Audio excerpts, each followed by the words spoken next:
যে মাইনরিটি নামে কথিত স্বৈরাচার দোসরদের নানান ধরনের তৎপরতা এবং সর্বশেষ চট্টগ্রামের আদালত প্রাঙ্গণে একজন মানুষকে হত্যা করা, এবং আপনারা দেখেছেন যে সাধারণ হিন্দু কমিউনিটির নেতারা এদের বিরুদ্ধে প্রতিবাদ জানিয়েছেন। প্রগতিশীল হিন্দু কিংবা সংখ্যালঘু সম্প্রদায়ের নেতারা তীব্র প্রতিক্রিয়া দেখিয়েছেন, কারণ তারা এগুলো চান না।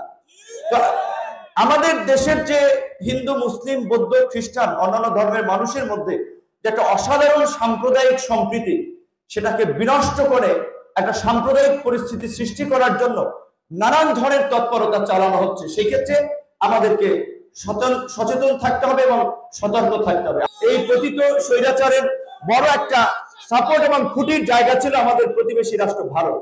মূলত এই তাদের খুঁটির পতনের ফলে ভারত আসলে এখানে এই সংখ্যালঘু ইস্যু বা নানান ইস্যুকে ব্যবহার করে একটা অস্থিরতা তৈরি করে ফায়দা লোটার চেষ্টা করছে।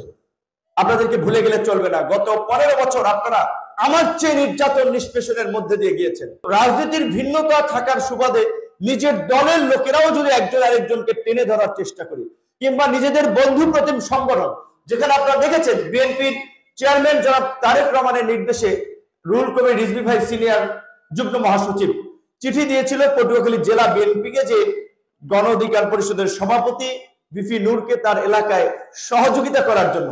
প্রকৃত অর্থে শিপলু ভাই, মোস্তফা কাকা, এরকম আরো যারা পটুয়াখালী জেলার অনেক নেতৃবৃন্দ আন্তরিকতার সাথে সহযোগিতা করেছে, দেখাও করেছে। আবার কিছু কিছু নেতৃবৃন্দের মধ্যে সহযোগিতা তো দূর পাই নাই, বরঞ্চ অসৌজন্যমূলক আচরণ পেয়েছি, অসৌজন্যমূলক মন্তব্য পেয়েছি। অত্যন্ত দুঃখিত। তারপরে আমার দুঃখ নাই, শুনেন, আমার দুঃখ নাই, কষ্ট নাই। ওই চরাঞ্চল থেকে, একেবারে প্রত্যন্ত অঞ্চল থেকে উঠে এসেছি, অনেক ঘাড় পাড় ধাক্কা খেয়ে এই জায়গাতে আজকে এসেছি। সুতরাং ছোটখাটো ধাক্কা দিয়ে, ছোটখাটো কথা বলে আমাদেরকে থামানো যাবে না।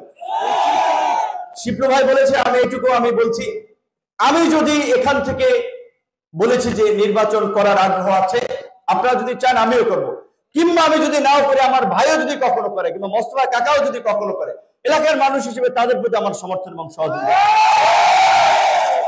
আমরা যেহেতু বিএনপি সহ যুগপৎ আন্দোলনকারী দলগুলোর মধ্যে একটা বোঝাপড়া আছে, এবং গতকালকেও এই উদ্ভূত পরিস্থিতিতে প্রধান উপদেষ্টার সাথে মিটিং করে প্রধান উপদেষ্টার পক্ষ থেকেও জাতীয় ঐক্যের ডাক দেওয়া হয়েছে।